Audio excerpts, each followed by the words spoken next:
Bismillahirrahmanirrahim. Bismillahirrahmanirrahim. Assalamualaikum warahmatullahi wabarakatuh.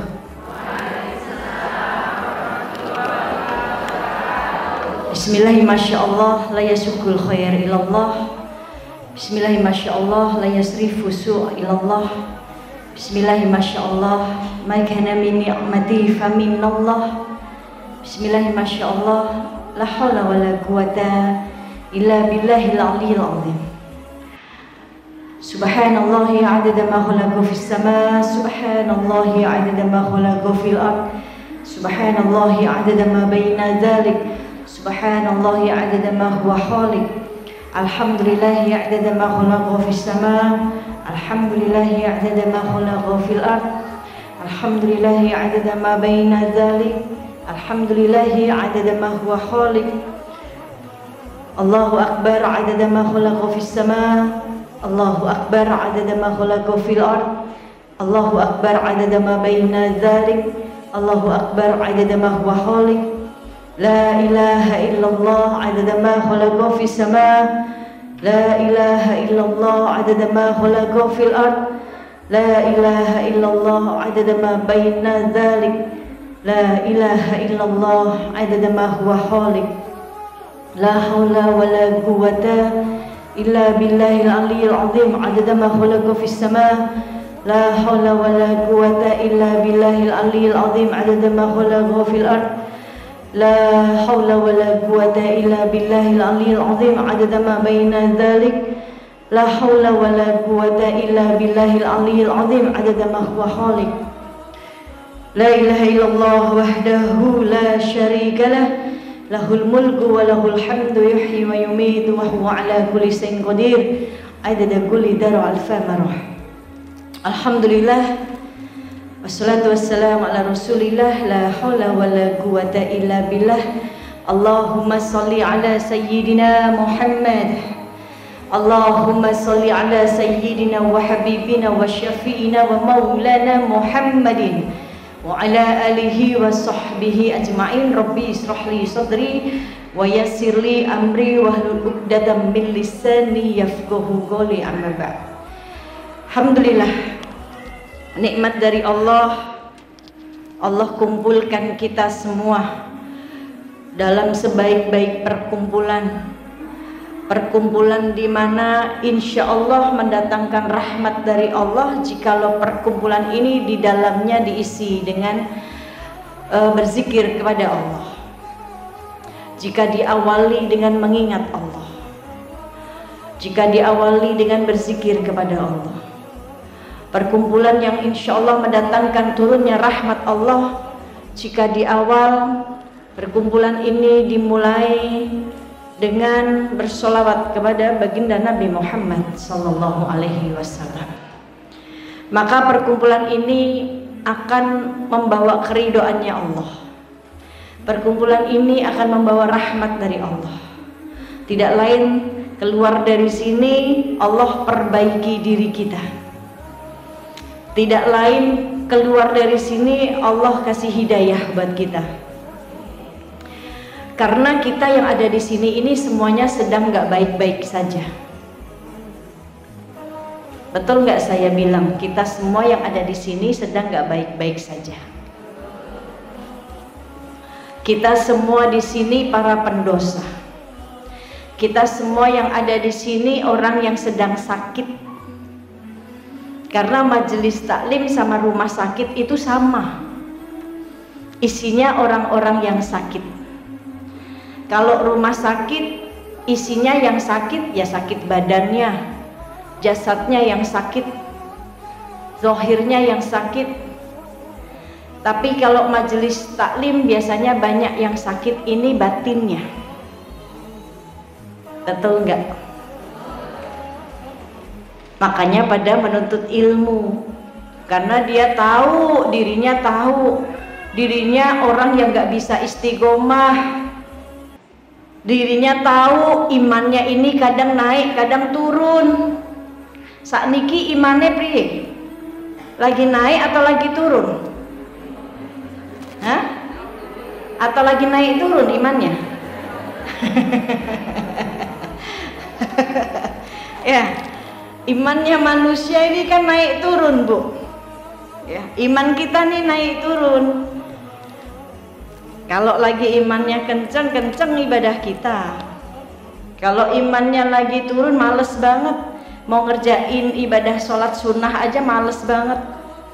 Terus ngeluarin kalimat, kan sunnah ini dikerjain dapat pahala, gak dikerjain dosa. Kayaknya ngentengin banget sunnah. Padahal dengan sunnah itu salah satunya kelak yang bisa mengumpulkan kita ya bersama kekasihnya Allah. Bu, Allah itu tidak akan menciptakan langit beserta isinya, bumi beserta isinya, lautan beserta isinya kalau bukan karena manusia yang menjadi kekasihnya, kalau bukan karena manusia yang namanya disandingkan dengan Allah di pintu surganya Allah. Kalau bukan karena baginda Nabi Muhammad SAW, Allah tidak akan menciptakan dunia beserta isinya, bumi beserta isinya, enggak. Karena Allah ya pengen menciptakan itu semua karena sosok satu manusia ini yang dipilih menjadi kekasihnya. Alhamdulillah kita dikasih iman, masih punya iman walaupun sebesar biji zarah iman kita. Walaupun kadang kita males-malesan kalau mau beramal agama karena kita tahu kadar diri kita. Tapi bersyukur dengan iman ini, Bu. Karena dengan iman ini kita mengenal Allah. Kita beriman, kita mengenal Allah, bersyukur dengan nikmat iman, bersyukur dengan nikmat Islam. Kita terlahir memeluk agama yang mulia, dan kita nggak ngerasain harus susah-susah dulu, Bu, untuk mengenal Allah. Semua asbab perjuangan Rasulullah SAW saat beliau diutus oleh Allah menyebarkan rahmat ke seluruh alam. Wa ma arsalnaka illa rahmatan lil alamin. Diutus Rasulullah nih untuk menyebarkan rahmat ke seluruh alam. Yang mempunyai rahmat itu Allah. Allah yang mempunyai rahmat, maka kita jangan berputus asa akan rahmat Allah. Tapi melalui baginda Nabi Muhammad SAW ya, Rasulullah hanya menyebarkan cintanya dengan akhlaknya yang penuh cinta, tapi rahmat Allah. Kita bersyukur saat beliau menyebarkan Islam di zaman yang jahiliyah, mengajak orang-orang beriman kepada Allah yang saat itu Tuhan mereka adalah patung-patung yang mereka sembah. Gak mudah bagi Rasulullah SAW untuk masuk menyebarkan Islam, membawa agama Islam, mengajak orang-orang beriman kepada Allah. Gak mudah, Bu. Rasul dikatakan penipu, pembohong, penyihir, diusir, dikejar-kejar, mau dibunuh, diludahi, dilemparin kotoran, dilemparin batu. Gak mudah buat Rasul untuk mengajak orang-orang beriman.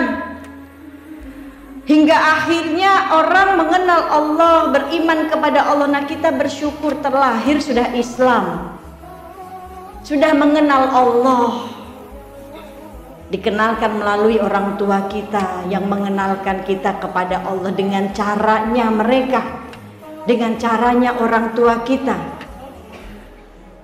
Ada orang tua kita saat kita kecil, dari mulai kita di dalam perut orang tua kita sudah mengenalkan Allah, mendidik kita, karena pendidikan untuk anak-anak itu dimulai saat di dalam kandungan. Saat si bayi sudah bisa mendengar, disitulah tugas kedua orang tua, bicara yang baik-baik, kenalkan Allah. Di saat si anak ini sudah bisa mulai mendengar, makanya nggak boleh orang tuanya pada berantem ngomong yang nggak baik karena anak mendengar. Pendidikan pertama buat anak itu sejak di dalam kandungan.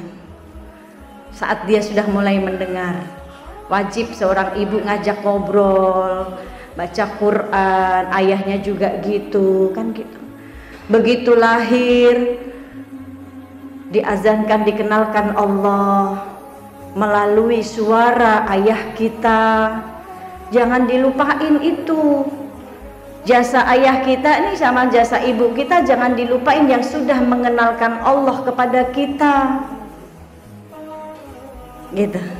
Mulai kita sudah mulai ngomong, ngeluarin kosakata. Kalau orang tuanya soleh soleha, yang pertama kali diucapkan kalimat tauhid, panggil nak Allah, Allah gitu, bukan mama, nak mama.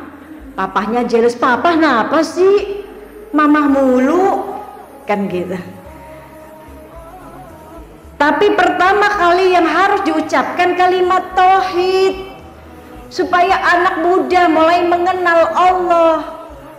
Pertama kali anak bisa bicara, jangan disuruh manggil mamah dulu, panggil Allah. Nah, Allah, ajarin gitu. Baru kalau sudah mulai bisa tambahin lagi la ilaha illallah. Kuatkan dulu tauhidnya, kan gitu. Biarkan dia mengenal Allah dari sejak dini, dari orang tuanya. Ini nguatin tauhid anak nih penting, Bu, apalagi di zaman sekarang yang penuh dengan fitnah ini. Maka kita bersyukur dengan nikmat iman, nikmat Islam. Salah satunya untuk menguatkan keimanan kita, memperbaiki iman kita yang lagi turun, ya sering-sering hadir majelis, berkumpul dengan orang-orang yang soleh. Kan di majelis ini perkumpulan orang-orang soleh, insya Allah. Perkumpulan wanita-wanita salehah, insya Allah, yang gak seneng gibah. Ya, hobinya diganti, Bu. Hobinya seneng ngaji, jangan hobinya seneng gibah. Allah itu akan mematikan kita di dunia ini dengan kesenangan apa yang kita senangi di dunia. Kalau hobi kita seneng gibah, seneng ngomongin orang, nauzubillah min dalik, lagi monyong-monyong, Allah cabut nyawanya. Lagi ngomongin orang, lagi monyong-monyong, Allah cabut nyawanya, nauzubillah min dalik. Gak enak banget dilihat, Bu, mayat kita lagi monyong lagi. Makanya hobinya diganti, jangan gibah, jangan namimah, ngadu domba. Ganti hobinya, baca Quran, hobinya zikir, hobinya sholawat, hobinya ngaji. Tapi ingat, ngajinya jangan cuma buat pasang status doang.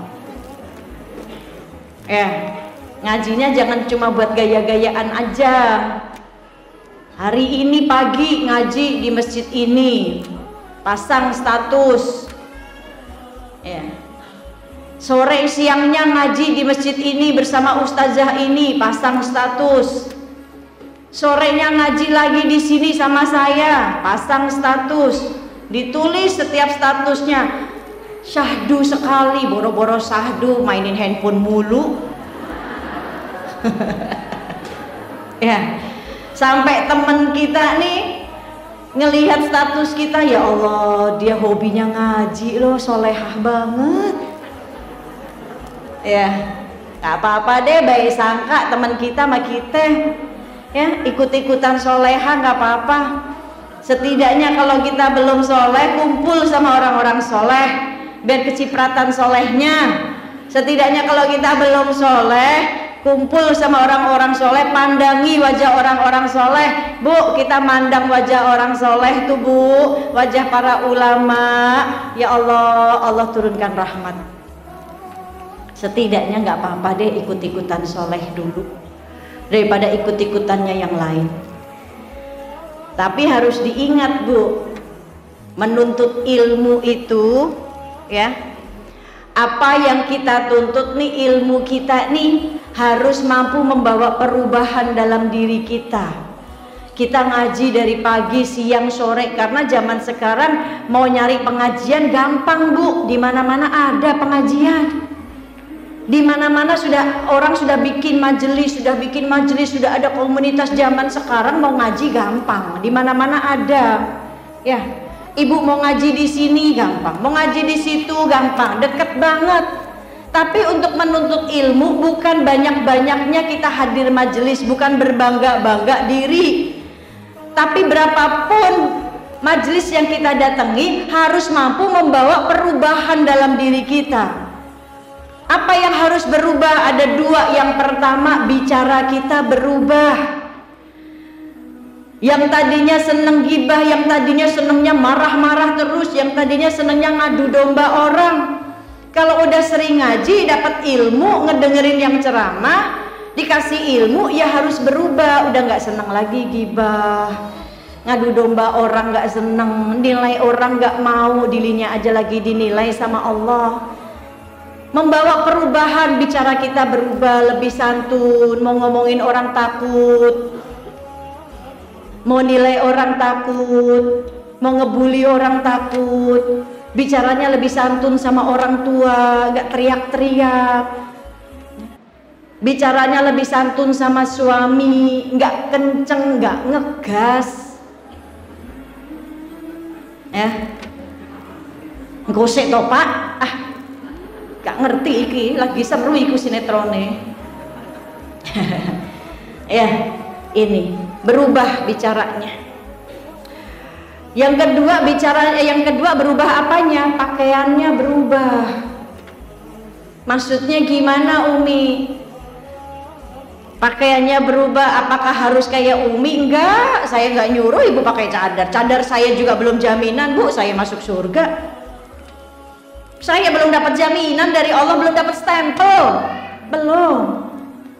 Kita ini semua di dunia sedang gak baik-baik saja. Kita ini semua sedang setiap hari sedang meminta sama Allah, ngerayu Allah, Allah ampuni dosa kita. Allah pilih kita untuk menjadi salah satu hambanya yang masuk surga tanpa hisab. Kan gitu. Jadi kita semua sedang gak baik-baik saja. Lalu pakaian yang seperti apa? Pakaian yang membuat kita pakai pakaian ini, kita jadikan pakaian ini pakaian malu kita. Ini identitas muslimah. Jangan lu pakai cadar, jangan pakai jilbab, tapi kelakuannya seperti itu. Bikin konten-konten gak senonoh. Kan gitu. Jadikan pakaian yang kita pakai, pakaian takwa kita, pakaian malu kita. Malu sama siapa? Malu sama pemimpinnya wanita di surga. Siapa pemimpinnya wanita di surga? Fatimah Az-Zahra, Fatimah binti Muhammad, Sayyidah Fatimah, yang memimpin kita nanti di surga Bu, yang nyelamatin kita nanti, yang ngebawa kita di surga.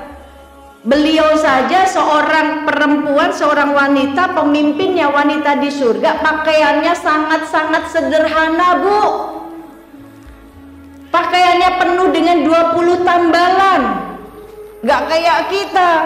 Kalau lagi ngaji, semuanya dipakai. Tabarut kadang. Dandan cakep-cakep kalau lagi ngaji, kalau lagi kondangan, cakep-cakep. Giliran depan suami, baju saya gak mau nerus ke. Ibu-ibu wis ngerti jawabannya opo. Sampun ngertos jawabannya nopo. Daster maneh kan gitu. Pakaian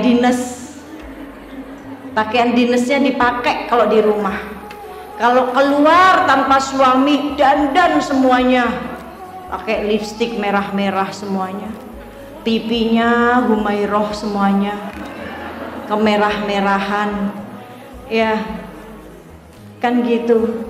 Tapi giliran depan suami pada pucet, panas dingin, sakit enggak tapi pucet coba.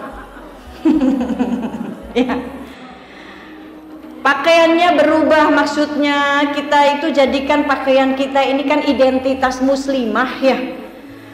Pakaian yang dimana dengan pakaian kita, hijabnya kita ini adalah salah satu kemuliaannya kita seorang wanita, seorang muslimah.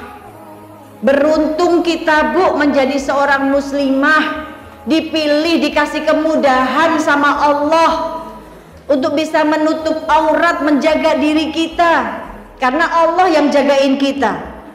Muliain diri kita karena Allah sudah muliain kita.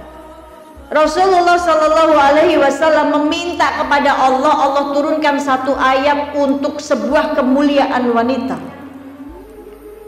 agar wanita itu mulia, agar wanita itu tidak diganggu, agar wanita itu mudah dikenali, karena punya identitas, bukan KTP identitasnya. Di surat Al-Ahzab ayat 59, Rasulullah meminta kepada Allah diturunkan ayat untuk memuliakan wanita, karena saat itu Bu, wanita itu di zaman jahiliyah nggak dimauin Bu, dihina, dilecehkan, diganggu. Itu wanita, para budak diganggu.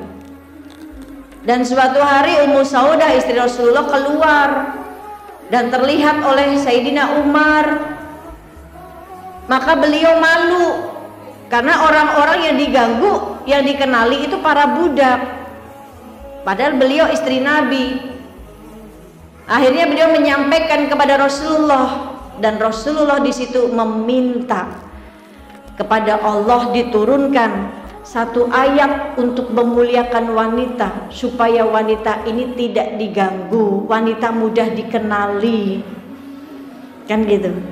Maka turunlah ayat, wahai Nabi, katakanlah kepada istri-istrimu, kepada anak perempuanmu, istri orang mukmin mukminah, anak perempuan mukmin mukminah, untuk mereka menjulurkan jilbabnya, menjulurkan kainnya ke seluruh tubuh mereka.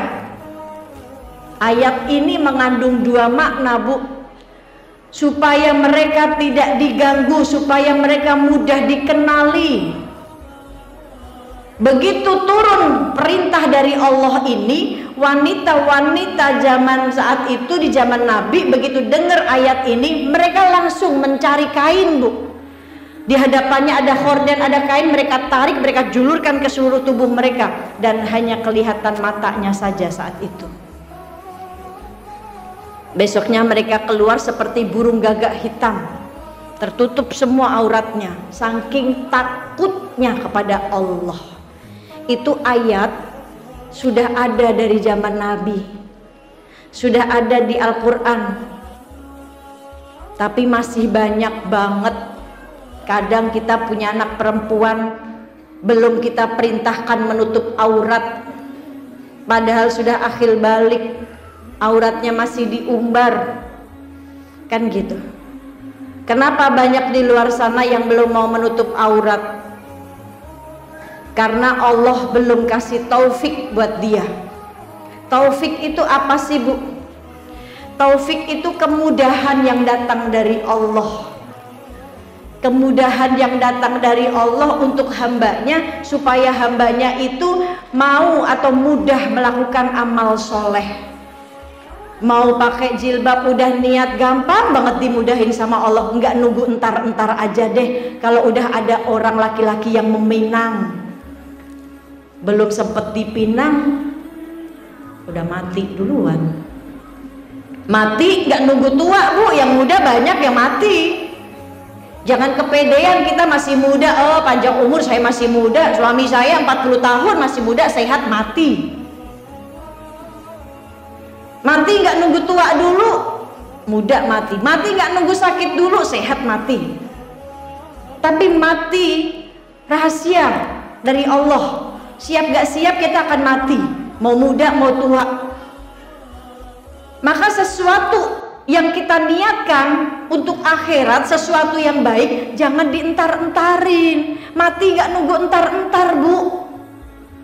Kita mau nutup aurat, ya Allah saya udah kepengen deh pakai jilbab, tapi kok hatinya susah banget.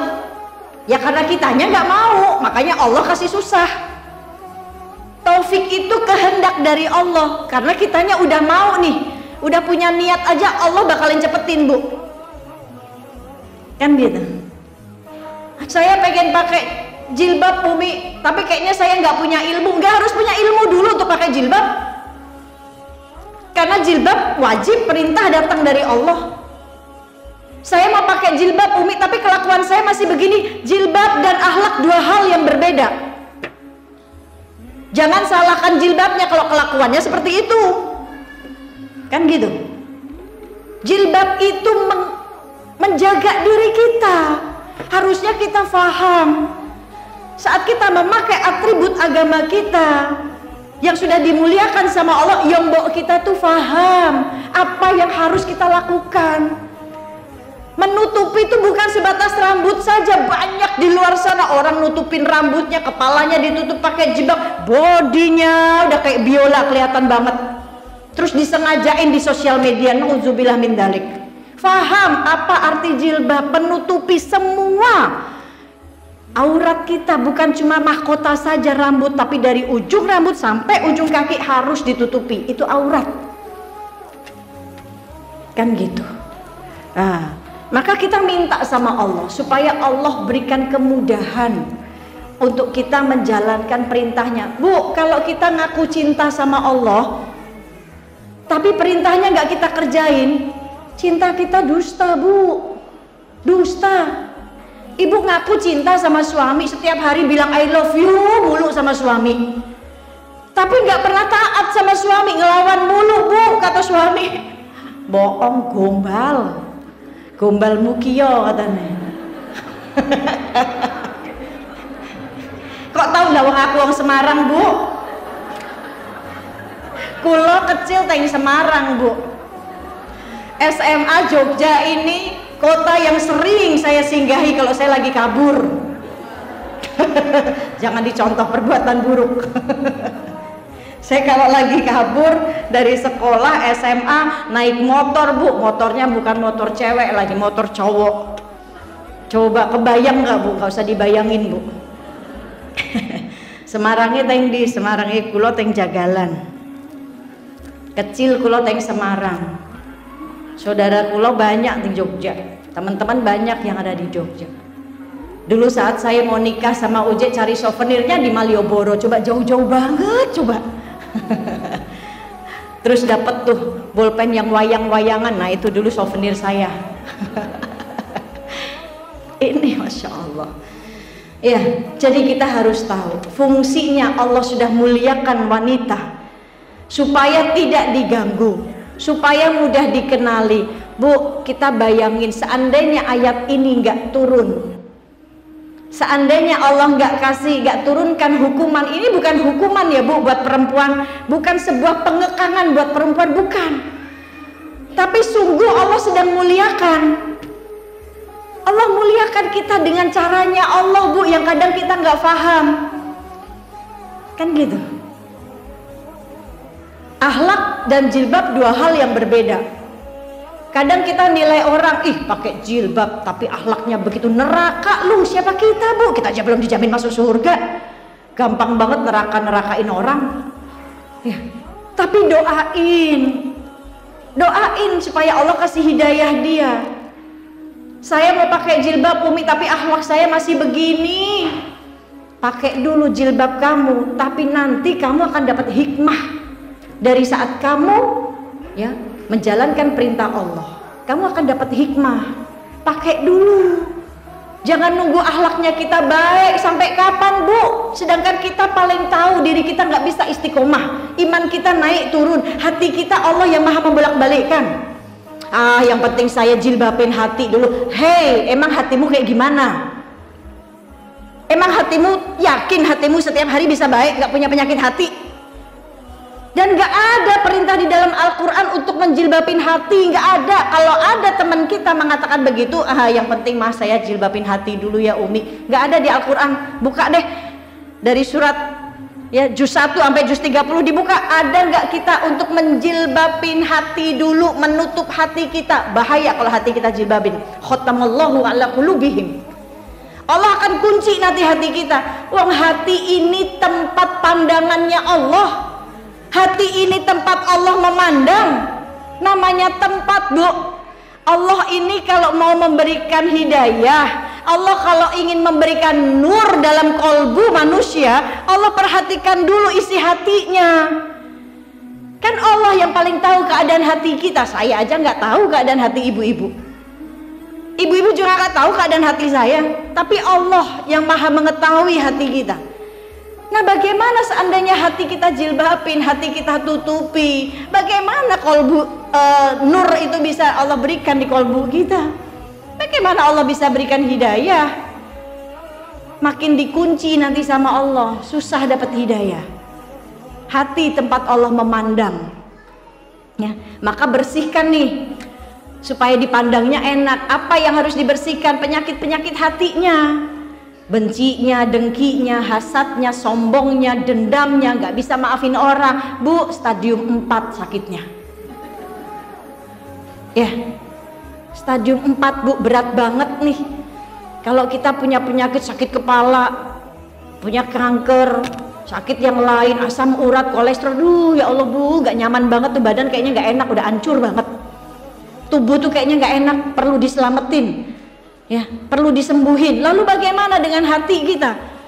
Kalau penyakitnya udah numpuk nih, apakah nggak mau disembuhkan? Bagaimana Allah bisa kasih hidayah kalau kitanya juga nggak mau nyembuhin? Buat apa kita dengki sama orang? Buat apa kita benci sama orang? Allah saja nggak pernah benci hambanya si ini maksiat. Allah nggak benci, ya. Allah nggak benci. Besok hambanya minta maaf, taubat sama Allah, Allah ampuni, dikasih nikmat lagi sama Allah, dikasih rezeki lagi sama Allah. Allah nggak benci dengan hambanya. Nah, kita masa benci dengan hamba Allah? Rasulullah nggak benci dengan umatnya. Rasulullah mikirin surganya umatnya tuh dipikirin sama Rasul. Kita yang maksiat, kita yang bikin dosa, Rasul yang setiap hari nangis, Rasul yang setiap hari tobat 100 kali, Rasul tobat hingga kakinya bengkak. Buat siapa? Buat kita umatnya. Maka sudahlah, cukup. Jangan bikin Rasul tuh nangis lagi. Jangan bikin Rasul tuh sedih lagi. Dengan apa? Dengan maksiat-maksiatnya kita. Kita yang wanita nih udah dimuliain sama Rasul. Rasul udah bersusah payah untuk meminta sama Allah diturunkan ayat yang memuliakan kita wanita. Allah setujui, Bu. Kan gitu. Masa kita mau hinakan diri kita? Ini Rasul mati-matian mikirin surganya kita, Bu. Sampai Rasul nih 3 hari gak mau makan, cuma mikirin kita doang, gak mau kita masuk neraka. Diriwayatkan suatu hari malaikat Jibril mendatangi Rasulullah SAW. Wahai Rasulullah, hari ini Allah sedang mengobarkan api neraka, menyalakan api neraka, dan semua malaikat takut ya Rasulullah. Makanya aku mendatangimu, bertabaruk kepadamu, meminta berkahmu ya Rasulullah, karena engkau manusia yang paling dicintai oleh Allah. Rasulullah bertanya, ya Jibril, ceritakan kepadaku bagaimana keadaan neraka saat itu. Neraka itu terdiri dari 7 tingkatan ya Rasulullah, 7 lubang. Dari lubang yang satu ke lubang yang lainnya jaraknya 70 tahun. Tingkatan pertama untuk orang-orang munafik. Apa ciri-ciri orang munafik? Berkata dusta, bohong. Terus berjanji ingkar. Kalau dipercaya dia berkhianat, tidak amanah. Ini orang munafik yang kadang di depan baik, di belakang nusuknya luar biasa. Makanya penting nih, circle pertemanan kita dijaga. Penting cari teman yang saleh dan saleha, itu penting banget. Kalau kita dapat pertemanan yang seperti itu rezeki dari Allah. Itu tanda berkah mulai diberikan sama Allah. Karena berkah itu ziyadatul khair menurut Imam Ghazali, bertambahnya kebaikan demi kebaikan. Maka kita bisa ngerasain kalau kita mulai didekatkan dengan teman-teman yang baik, yang gak munafik, di depan baik, di belakang nusuk, ya, maka itu tanda Allah akan berikan berkah sama kita. Kalau kita bisa berada di sebuah komunitas yang baik, ya, istiqomah nuntut ilmu di majelis taklim, istiqomah dengan amalannya, maka itu tanda Allah akan berikan berkah buat diri kita. Jadi kita bisa ngerasain berkah itu apa dalam kehidupan kita. Jikalau dalam kehidupan kita semakin banyak kebaikan demi kebaikan yang datang, maka disitulah berkahnya. Punya teman yang baik, berkah. Nyari teman yang rajin sholat banyak bu, tapi yang nyenengin susah. Betul? Cari teman yang ahli ibadah, ahli sedekah banyak, tapi yang nyenengin hati susah, yang bikin seneng susah. Banyak orang ahli ibadah, tapi nggak pernah nyenengin orang. Padahal nih bu, ada obrolan Nabi Musa dan Allah. Nabi Musa pernah bertanya kepada Allah, ya Allah, dari 3 amalan yang aku kerjakan, mana amalan yang paling engkau cintai? Sholatku, aku sudah sholat. Zikirku, puasaku, mana dari ketiga amalan ini yang kau cintai, yang paling engkau cintai ya Allah? Allah menjawab, sholatmu hanya untukmu, bukan untukku, supaya engkau terhindar dari perbuatan keji dan mungkar. Puasamu untukmu bukan untukku, supaya engkau terjaga hawa nafsu. Zikirmu untukmu bukan untukku, supaya engkau jiwamu tenang. Lalu ya Allah, dari ketiga amalan ini mana yang engkau paling cintai? Jikalau 3 ini ternyata bukan amalan yang paling engkau cintai, amalan mana ya Allah yang paling engkau cintai kalau bukan dari ketiga ini? Apa jawab Allah? Memasukkan rasa bahagia di hati manusia yang saat itu hatinya sedang hancur. Itu amalan yang dicintai oleh Allah, memasukkan rasa bahagia. Nyenengin orang itu pahalanya banyak bu, bikin seneng orang tuh pahalanya banyak. Kita bikin bahagia orang tuh pahalanya banyak. Terus gak perlu kita minta dibahagiain lagi, gak perlu. Allah nanti yang akan memberikan kebahagiaan itu sendiri. Ini kata Allah, perbuatan ini yang paling dicintai oleh Allah, memasukkan rasa bahagia ke dalam hati hambaku yang hatinya sedang hancur, yang hatinya sedang susah. Dia susah, kita nyenengin dia, kita nolong dia, bahagiain dia. Ya Allah bu, itu amalan yang paling dicintai oleh Allah daripada kita sholat 1000 rakaat. Tapi kita ahli ibadah, tapi dengkinya luar biasa, nggak bisa nyenengin orang, kan gitu. Ada dikisahkan ada seorang hamba Allah ahli ibadah, dia sholat di atas bukit, dia menghabiskan waktunya 500 tahun untuk ibadah. 500 tahun umurnya dipakai hanya untuk ibadah kepada Allah, nggak bermaksiat di atas bukit. Bahkan sampai dia berdoa, ya Allah matikan aku dalam keadaan sujud, dalam keadaan ibadah, kan gitu. Allah kabul. Dan di saat mau ditimbang nih bu, Allah mengatakan kepada malaikat, ya malaikat, masukkan dia ke dalam surgaku karena rahmatku. Tapi orang tersebut mengatakan kepada Allah, ya Allah, aku sudah beribadah 500 tahun ya Allah, maka masukkan ke surgamu dengan ibadahku yang 500 tahun. Pede banget ya, dengan ibadahnya 500 tahun. Maka Allah mengatakan lagi, mengulang lagi kalimatnya kepada malaikat, ya malaikat, masukkan dia ke dalam surgaku karena rahmatku.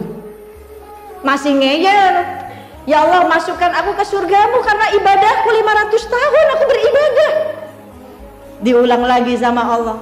Sampai akhirnya Allah mengatakan, ya malaikat, coba ditimbang ibadahnya dia 500 tahun yang dia kerjakan dengan nikmat-nikmat pandangan, segala nikmat yang sudah aku berikan, coba ditimbang. Ternyata nggak ada apa-apanya Bu ibadahnya 500 tahun itu dibanding nikmat, segala nikmat yang Allah sudah kasih. Kan gitu. Maka kata Allah, kalau begitu masukkan dia ke dalam nerakaku. Akhirnya dia mengatakan, ya Allah ampuni aku, kalau begitu masukkan aku ke surgamu karena rahmatmu ya Allah. Maka tadi Nabi Musa saat bertanya 3 amalan mana yang paling dicintai oleh Allah, Allah mengatakan memasukkan rasa bahagia ke dalam hati hambaku. Nyenengin orang pahalanya banyak Bu. Ya gitu. Lalu kembali lagi ke kisah Rasulullah tadi. Di saat malaikat Jibril menceritakan yang pertama buat orang-orang munafik, tingkatan kedua buat orang-orang kafir, tingkatan ketiga buat para penyembah berhala, tingkatan selanjutnya buat penyembah matahari, sampai akhirnya di tingkatan ketujuh Rasulullah malaikat Jibril terdiam, nggak meneruskan. Sampai Rasulullah bertanya, wahai Jibril, kenapa berhenti? Untuk siapa tingkatan ketujuh itu Jibril? Maka malaikat Jibril tertunduk Bu. Ya Rasulullah, maafkan aku.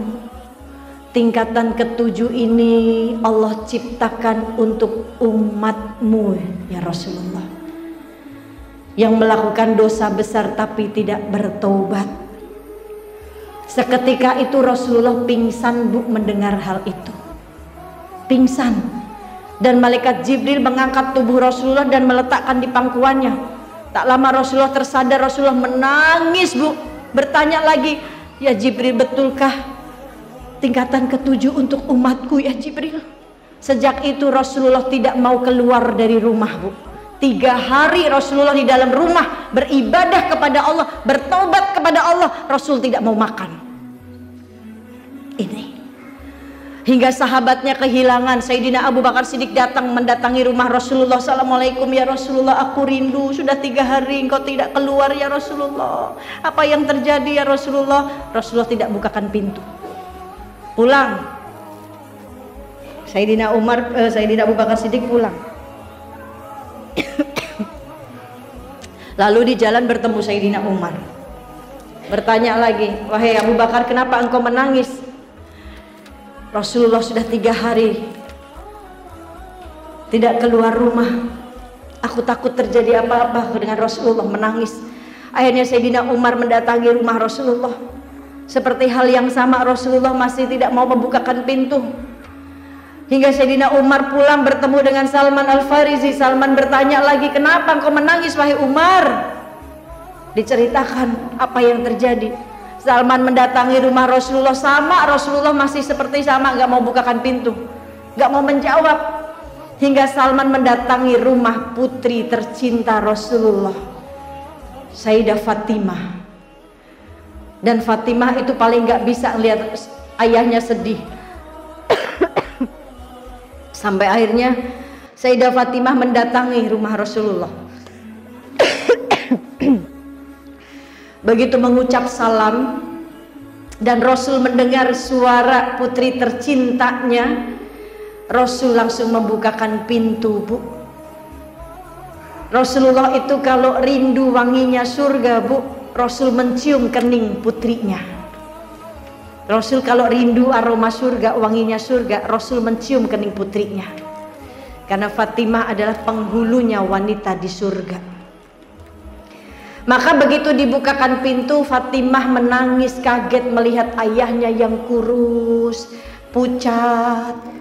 Wahai ayahku, apa yang kau lakukan?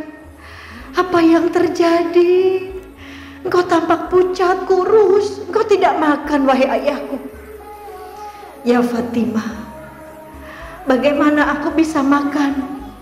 Sedangkan Allah menciptakan neraka ketujuh untuk umatku ya Fatimah. dengan nada lemah Bu, dengan menangis gemetar. Itu Rasulullah ya.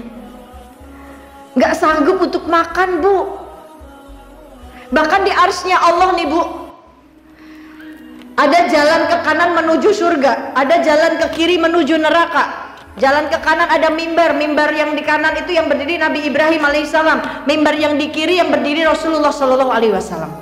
Sahabat bertanya, ya Rasulullah, kenapa engkau berdiri di mimbar sebelah kiri? Kenapa yang berdiri di mimbar kanan Nabi Ibrahim alaihissalam? Bukankah kedudukanmu lebih tinggi dari Nabi Ibrahim? Kenapa engkau tidak berdiri di sebelah kanan? Apa jawab Rasulullah? Aku berdiri di mimbar sebelah kiri yang arah menuju neraka supaya aku bisa menolong umatku.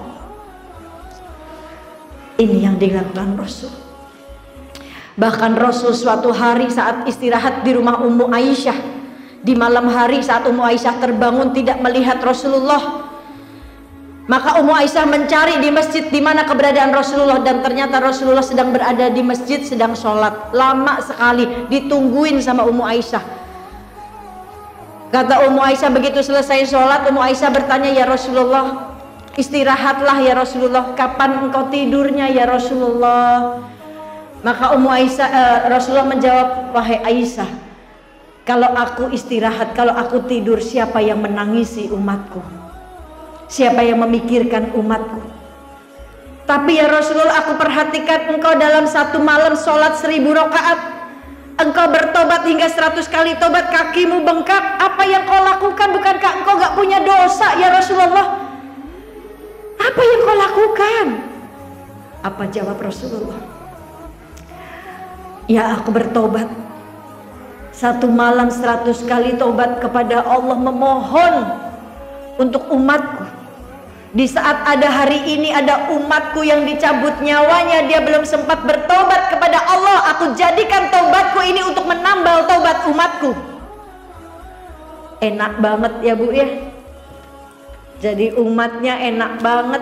Kita yang maksiat, kita yang bikin dosa, Rasul yang mikirin, Rasul yang nangis-nangis. Ini terus kitanya masih bangga gitu, nggak sholat bangga, maksiat bangga, sedangkan Rasul yang nangis, sedih, memohon kepada Allah. Bahkan di yaumil mahsyar, di saat kita dikumpulkan nanti, baik laki-laki baik perempuan semua dikumpulkan dalam keadaan telanjang satu sama lain, di hari dimana semua orang udah nggak peduli. Istri gak peduli sama suaminya, lari dari suaminya. Suami gak peduli dengan istrinya, lari dari istrinya. Anak gak peduli sama orang tuanya, orang tua gak peduli dengan anaknya. Semua nafsi-nafsi, semua nabi pun nafsi-nafsi. Sendiri-sendiri Bu, itu keadaan di yaumil mahsyar nanti. Sejengkal matahari ada di atas kepala kita. Semua saling tindih, semua saling minta pertolongan, semua nafsi-nafsi, gak mikirin orang lain, semua mikirin dirinya sendiri. Bahkan ada perempuan yang melahirkan di yaumil mahsyar, anak yang dia lahirkan dia jadikan pijakan kakinya. Itu keadaan yaumil mahsyar. Di situ Rasulullah memohon kepada Allah, ya Allah, selamatkan umatku ya Allah, kasihan umatku ya Allah, kasihani, tolongi umatku ya Allah.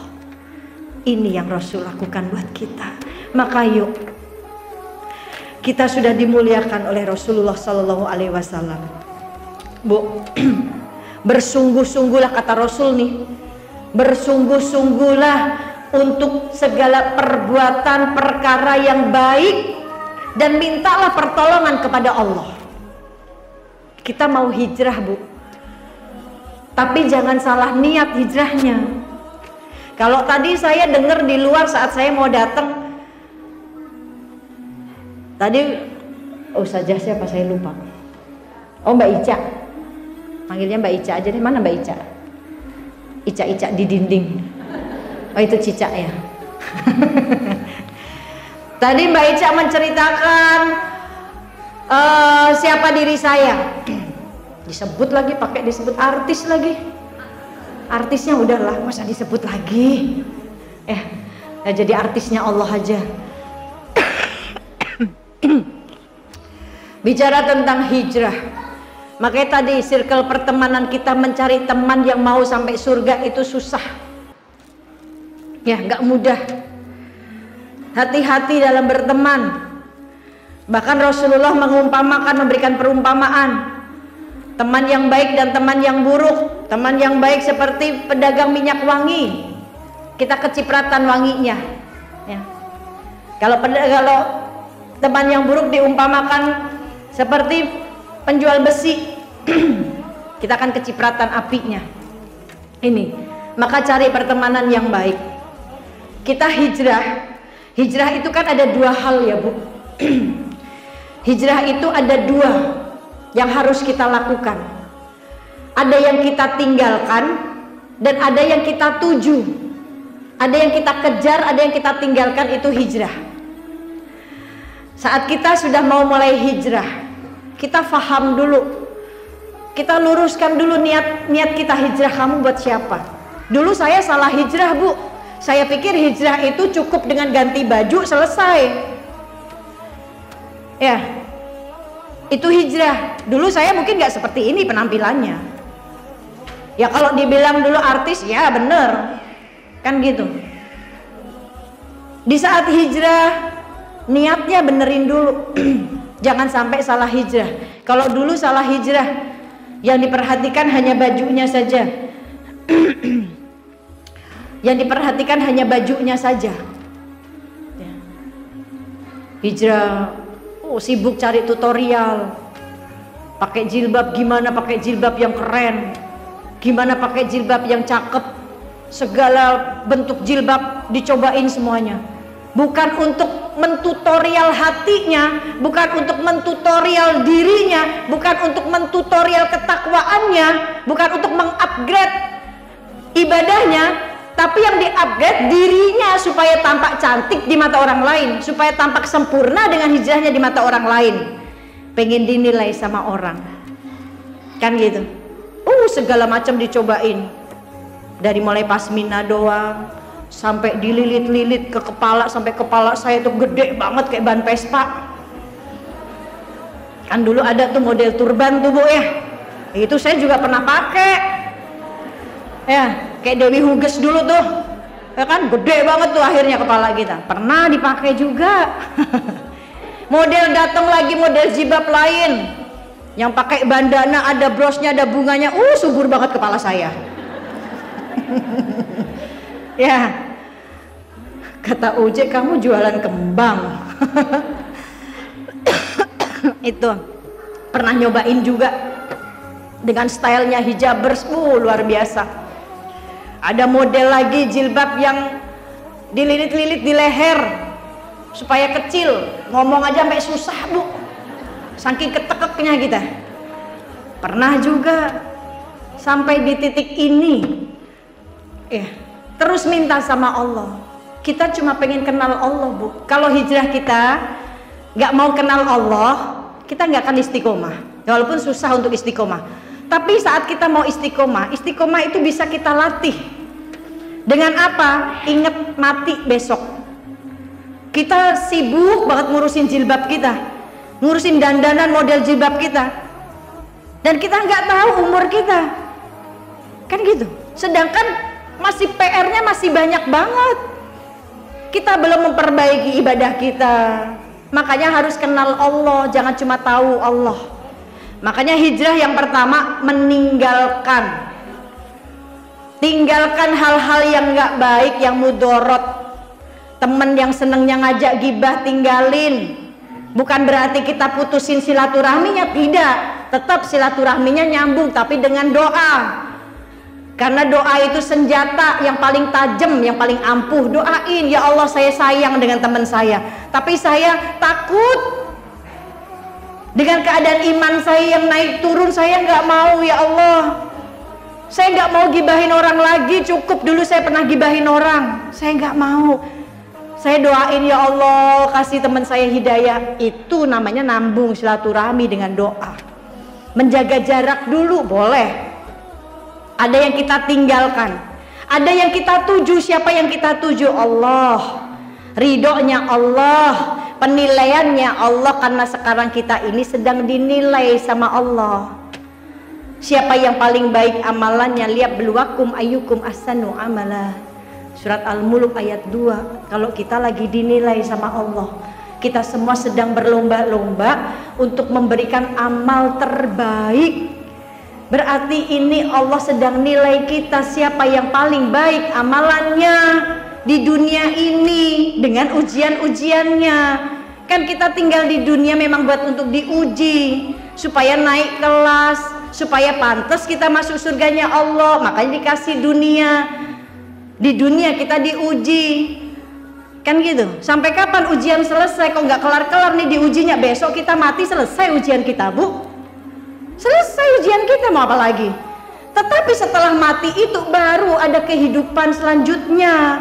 Bukan berarti mati selesai. Ada orang yang paling bodoh adalah orang yang putus asa sama rahmat Allah, dikasih musibah, dikasih ujian, dia nggak kuat, dia bunuh diri. Emang kalau udah bunuh diri selesai kehidupannya? Enggak. Justru di situ kehidupan yang panjang mulai. Kalau kehidupan dunia singkat, besok nggak ada yang tahu siapa mati duluan. Tapi setelah kematian itu kehidupannya panjang sampai nanti di kiamat dibangkitkan semuanya. Berarti mereka yang sudah meninggal perjalanan mereka panjang, setiap hari ada siksa kubur. Coba dengan perjalanan panjang, kalau dia nggak bawa amal soleh, yang ada kesempitan, Bu. Kalau kesempatan adanya di dunia, kalau kesempitan adanya di alam kubur. Maka jangan suka cari-cari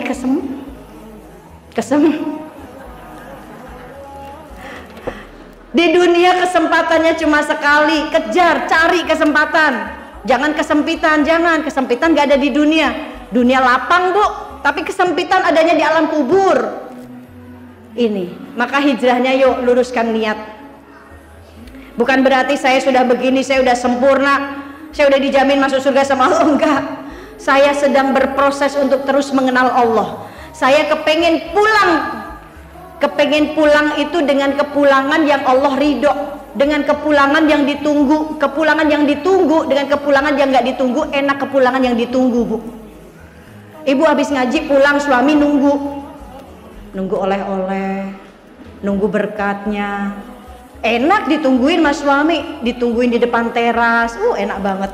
Apalagi rumahnya udah bersih, disapuin mas suami, soleh banget suaminya. Ya, ngelihat rumah udah bersih, kan gitu, sayang banget sama bini, kan gitu. Nah ini, pulang dalam keadaan ditunggu tuh nikmat. Maka kita semua kepengen pulang, pasti pulang. Dan kepengen pulangnya ada yang nunggu, kepengen pulangnya Allah ridho, Allah udah siapin tempat yang terbaik. Alam kuburnya kita lapang, bercahaya. Ya, karena apa? Karena amal solehnya kita di dunia, kesempatannya sudah Allah berikan di dunia, maka jangan sia-siain kesempatan ini. Kalau kita sudah hijrah, setiap waktu, mulai dari sekarang, setiap waktu harus kita isi amal soleh. Karena setiap amal soleh akan ada batas waktunya. Kalau kita sudah waktu, kita sudah habis, kita sudah mati, kita nggak bisa beramal soleh lagi. Udah putus hubungan ibadah, tinggal anak kita. Ya kalau anak kita ngedoain kita. Tinggal suami kita yang di dunia. Ya kalau suami kita doain kita, nyedekahin kita pakai nama kita. Kan gitu. Amalan yang nggak pernah terputus adalah doa dari anak yang soleh dan ilmu yang bermanfaat. Makanya kalau kita lagi nuntut ilmu, diikat, Bu, ilmu itu diikat dengan tulisan. Supaya ini nanti jadi syafaatnya kita juga, jadi penolong kita. Kan gitu. Jangan cuma dengerin masuk kuping kanan, keluar kuping kiri, lali maneh sampai omah. Ya, ini, maka diikat dengan tulisan. Ya, kesempatan adanya di dunia. Yuk, setiap waktu jadikan untuk amal soleh. Maksudnya gimana? Kita dikasih waktu 24 jam, Bu.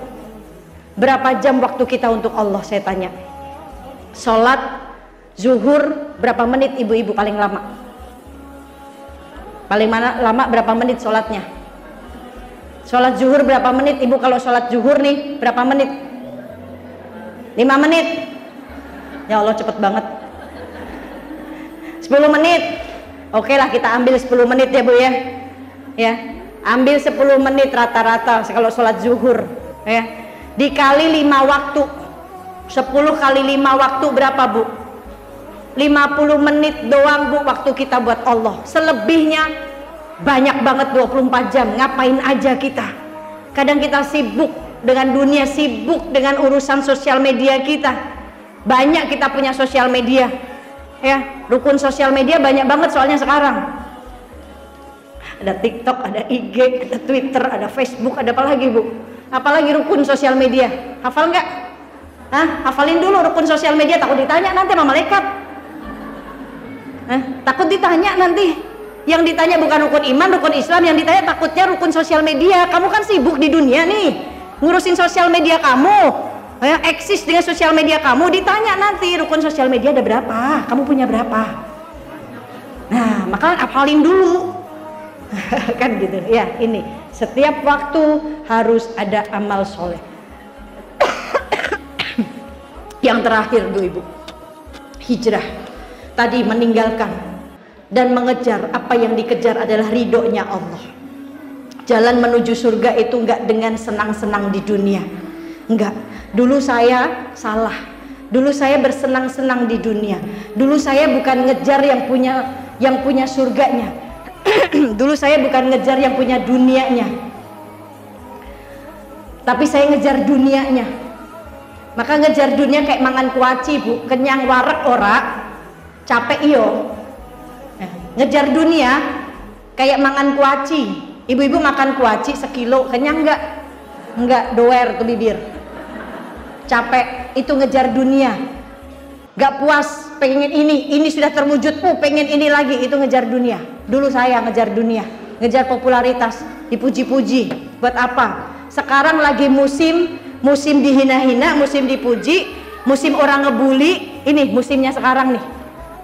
Tinggal kitanya kuatkan ya dengan keimanannya kita. Ini musim sekarang nih, musim akhir zaman, musim hina, musim pujian. Ada orang dipuji bangga, seneng banget. Kan gitu, padahal Allah sepantas-pantasnya yang dipuji. Ada musim hinaan, musim bulian. Ini tinggal kitanya menguatkan keimanan dan akidah kita. Ini ya. Yang terakhir, kalau sudah hijrah, cari Allahnya, kenali Allah Bu. Kalau kita hanya tahu Allah, maka susah untuk menghalangi ibadah kita. Kita tahu Allah, oh iya Allah Tuhan saya yang saya sembah, tapi kita nggak kenal Allah. Bagaimana hati ini akan sampai kepada yang memiliki hati? Kenali Allah, bagaimana sifatnya Allah. Allah maha melihat, Allah maha mendengar. Kalau Allah maha melihat, takutlah kita dilihat Allah. Kalau Allah maha mendengar, Bu, jangan kita gibahin orang. Takut Allah dengar Bu. Allah dengar nggak kira-kira? Ibu mau gibah silahkan sepuas-puasnya, asal Allah nggak dengar. Bu, ibu mau ngomongin orang silahkan sampai sedoer-doernya tuh bibir, silahkan, asal Allah nggak dengar saat kita gibahin orang. Kalau orang yang kita gibahin nggak dengar, wajar, kita puas buat gibahin dia. Silahkan mau ngomongin orang asal Allah nggak denger, itu aja udah. Silahkan kalau mau nggak sholat asal Allah nggak lihat, itu aja. Ya Bu, kira-kira Allah lihat nggak? Allah denger nggak? Berarti jelas hijrahnya kita, yuk niatnya ke Allah, tujuannya ke Allah, supaya Allah ridho sama kita, Allah masukkan kita ke dalam surganya Allah. Dengan hijrah pasti diuji.